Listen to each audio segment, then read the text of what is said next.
Hi friends, ఎక్కడికి వెళ్తున్నానని చూస్తున్నారా?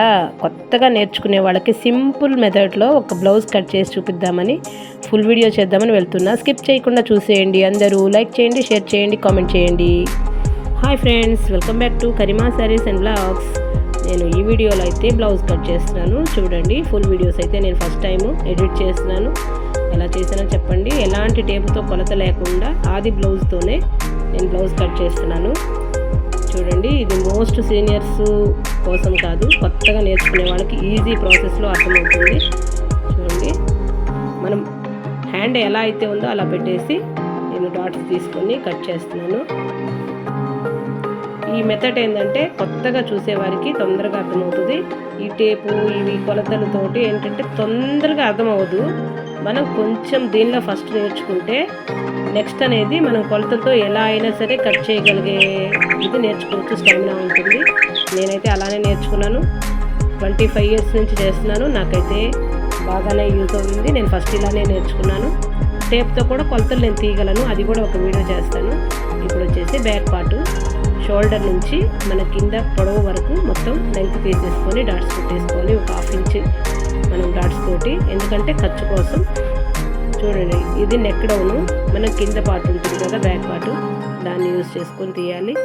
ఎక్కడైతే మనకి ఆది బ్లౌజ్ ఎలా అయితే ఉందో అలా పెట్టేసుకొని మొత్తం డాట్స్ పెట్టేసుకొని రౌండప్ చేసేసుకోండి. మొత్తం కూడా సర్కిల్ డాట్స్తో సర్కిల్ పెట్టేసుకోండి. నా కటింగ్ అయితే ఎలా ఉందో చెప్పండి. నేను ఏమీ యూజ్ చేయలేదు కదా, ఎలా ఉందో చెప్పండి. చూస్తున్న వాళ్ళందరికీ థ్యాంక్ యూ సో మచ్. మన వీడియోలో షార్ట్స్ కూడా చాలా బాగుంటాయి. స్టిచ్చింగ్ అంటే చాలా కష్టం ఉంటుందండి. ఇది నేనైతే ఎడిట్ చేయలేక కూడా నేను వీడియోలు పెట్టట్లేదు. మన ఛానల్ని ఆదరించండి. ఫుల్ వీడియో అయితే తప్పకుండా చూడండి, స్కిప్ చేయకుండా. ఏ విషయమైనా సరే మనం పూర్తిగా వినడమో పూర్తిగా చూడడమో చేస్తేనే మనకైతే క్లియర్గా అర్థమవుతుంది. ఈ వీడియో నేను కేవలం మీకు మనం బ్లౌజ్ ఎలా కట్ చేయాలి అనే ఐడియా కోసమే చేస్తున్నాను, నేను పాయింట్స్ అవి పెట్టకుండా. చూడండి, కటింగ్ అయితే చాలా నీట్గా వచ్చేసింది. స్టిచ్చింగ్ కూడా అలానే ఉంటుంది. ఇది వచ్చేసి ఫ్రంట్ పార్ట్.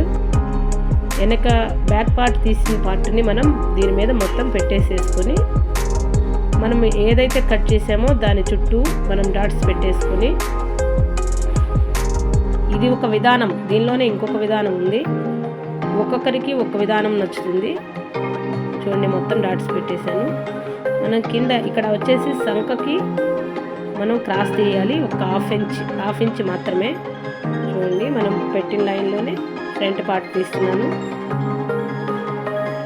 కాజా పట్టీ దగ్గర మనం ఫస్ట్ కాజా డాట్కి ఒక స్టిచ్చింగ్ చేస్తాం కదా, అంతవరకు మడతేసి పెట్టాను. చూడండి, కింద వచ్చేసి జస్ట్ దగ్గర ఇది మినిమం 4 పాయింట్స్ వస్తుంది, 4 ఇంచెస్ వస్తుంది. చూడండి, ఇక్కడ చెస్ట్ మనం ఏదైనా సరే పెట్టుకునేటప్పుడు, డాట్స్ పెట్టుకునేటప్పుడు ఏదైనా ఒక 1/2 ఇంచ్ మనం ఎక్స్ట్రా పెట్టేసుకోవాలి. చూడండి, నేను షేప్ మాత్రమే కట్ చేస్తున్నాను. బ్లౌజ్ షేప్ ఎలా కట్ చేసుకోవాలో ఆ విధానాన్ని మాత్రమే చూపిస్తున్నాను. ఎలా ఉందో కామెంట్ మాత్రం చేయండి. ఫుల్ వీడియో చూడండి, స్కిప్ చేయొద్దు ఎక్కడ కూడా. కట్టింగ్ నీట్గా వచ్చిందో అది ఫస్ట్ ఆఫ్ ఆల్ అది నాకు కామెంట్ చేయండి ఎలా ఉందో. అన్ని పరికరాలు ఉంటేనే కాదు, ఏమీ లేకపోయినా కూడా మనం బ్లౌజ్ ఈజీగా కట్ చేసుకోవచ్చు. చూడండి, నేను ఇది అర్జెంటుగా ఒక 1 అవర్లోనే మనకి బ్లౌజ్ కావాలని ఇచ్చారు. కింద వచ్చేసి మనకి హ్యాండ్స్కి తగ్గుతుంది. 2 వైపులా ఒకే అంచు అయితే మనకి ఈజీగా తీసుకోవచ్చు. కానీ దీనికి మనకి క్లాత్ అయితే ఎక్స్ట్రా పడుతుంది. చూడండి, ఫస్ట్ ఆఫ్ ఆల్ తీసేసుకున్నాను. మొత్తం ఇదంతా క్లియర్గా కట్ చేసేసుకున్నాను. బ్యాక్ వచ్చేసి నడుము దగ్గర కూడా అంచు చిన్న అంచు ఉంది కదా, దాన్ని పెట్టేస్తాను. ఇది వచ్చేసి front part.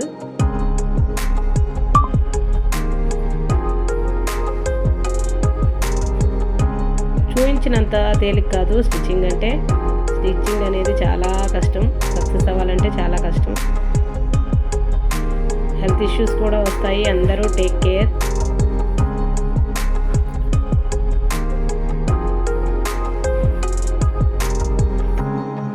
Thank you for watching. ఇది శారీ.